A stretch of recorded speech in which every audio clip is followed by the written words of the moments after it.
कथावाचक को इसलिए उनका सर मुड़वा दिया गया, उनकी नाक रगड़वाई क्योंकि वो यादव जाति से आते थे और उनसे कहा गया कि आप यादव होके ब्राह्मणों के गांव में ये चीज़ नहीं कर सकते। और यहाँ तक कि उन्हें उनसे पूछा गया तो उन्हें मुँह से नहलाया भी गया था। कैसे देखते हैं इस घटना को? यही तो दुर्भाग्य की बात है। इस देश के अंदर जब से भारतीय जनता पार्टी आई है, चाहे वो यादवों का मसला हो, चाहे इस देश के अनुसूचित जाति का मसला हो, यही तो दुर्भाग्य की बात है। जब से भारतीय जनता पार्टी इस देश के अंदर सत्ता में आई है, जब से एक अपराध क्या अनेकों अपराध होने लगे, इतने अपराध होने लगे, चाहे वो यादवों की आप लेटेस्ट अभी देख रहे हैं कि यादव वो कथावाचक जिन्होंने, आप ये बताइए वहाँ की जो कमेटी कौर होगी पंडितों के गाँव में, उन्होंने सर्वसम्मति से बुलाया होगा ना, फिर उनको उसका अपमान किया गया। ये कितनी बड़ी दुर्भाग्य की बात है। और यहाँ यादव ही नहीं, इस देश के अंदर जब से भारतीय जनता पार्टी ने सत्ता की कुर्सी पर बैठना शुरू किया है, जब से ही इस देश के अंदर ना सो अनुसूचित जाति के साथ भेदभाव हो रहा है, उनके ऊपर अत्याचार हो रहा है, कहीं बहन बेटियों के साथ बलात्कार किया जाता है, कहीं मुस्लिम बहन बेटियों के साथ अभद्र भाषा का प्रयोग किया जाता है, मुस्लिम लोगों के साथ अभद्र भाषा का प्रयोग किया जाता है।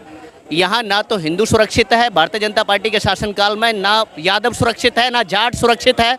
आपने देखा हरियाणा के अंदर, एक सवाल और हरियाणा के अंदर जाटों के ऊपर लाठियां भांजने का काम किया गया। ना यहाँ जाट सुरक्षित है, ना यहाँ यादव सुरक्षित है। एक सवाल है, चुनाव के दौरान योगी आदित्यनाथ ने कहा था कटेंगे तो बटेंगे तो कटेंगे, और दूसरी बात जब पहलगांव में हमला हुआ था तब ये कहा गया था कि धर्म पूछा जाति नहीं। एक तरफ तो आप ये दावा करते हो कि आप सब हिंदू हो, और वहीं दूसरी तरफ इस तरीके की घटनाएं समाज में हो रही हैं जहां पर किसी को जाति के नाम पर घोड़ी नहीं चढ़ने दिया जाता है, किसी को जाति के नाम पर उसे सर मुड़वा दिया जाता है। तो क्या ये जो सरकार जो दावे करती है उसमें फेल हुई है पूरी तरीके से? सरकार तो बिल्कुल विफलता की तरफ जा रही है। सरकार विफलता की तरफ जा रही है। जैसी उनकी सोच है, जैसी उनकी साइकोलॉजिक सोच है, उससे इस देश का हर वासी कहता है और बुलंद आवाज में कहता है कि भारतीय जनता पार्टी देश का बेड़ा गर्क करने पर तुली हुई है। आप ये बताइए उन लोगों के ऊपर कार्रवाई कब होगी जिन्होंने वहाँ इटावा के अंदर उस कथावाचक यादव का सिर मुड़ा दिया? उनके ऊपर कार्रवाई कब होगी? उनको जेल कब भेजा जाएगा? गिरफ्तार कर लिया गया। अरे गिरफ्तार करके उनको तो बहुत बड़ी सजा देनी चाहिए, मृत्युदंड देना चाहिए। मृत्युदंड इसलिए देना चाहिए, उसका कारण यह है कि जो ब्राह्मण समुदाय का जो ग्राम है, जो गांव है, उसके अंदर सर्वसम्मति से बुलाया होगा ना। आयोजन जब किया जाता है तो किसी कमेटी कोर का गठन होता है। कमेटी कोर जब किसी को हायर करती है, किसी ने हायर तो किया होगा किसी ब्राह्मण ने।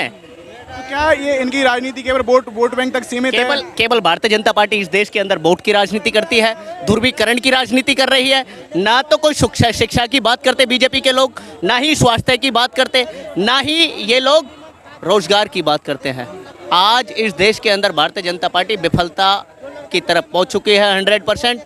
आप ये बताइए भारतीय जनता पार्टी के वो लोग, आपने देखा स्वास्थ्य मंत्री का घेराव होता है, इनकी जेडीयू के साथ मिलकर सरकार चल रही है। वह स्वास्थ्य मंत्री का घेराव होता है उसकी गलती के कारण, उनकी नाकामी के कारण। बिहार के अंदर भारतीय जनता पार्टी की डबल इंजन की सरकार है ना, जेडीयू के साथ मिलकर। इनके ना तो कोई भी सिस्टम इनका अच्छा नहीं है। सारे लोग निराशा हाथ लगी है सारे लोगों के। क्या योगी आदित्यनाथ उनके घरों पर बुलडोजर चलवाएंगे जिन्होंने ये घटना करी है? तो योगी आदित्यनाथ जी को बुलडोजर चलवाना चाहिए। बुलडोजर कब चलवाएंगे? ये तो वहाँ की जनता ने, ये तो मैं कहना चाहता हूँ आपके चैनल के माध्यम से, अखिलेश यादव को एक ग्राउंड पर आना चाहिए और इसके खिलाफ आवाज उठानी चाहिए।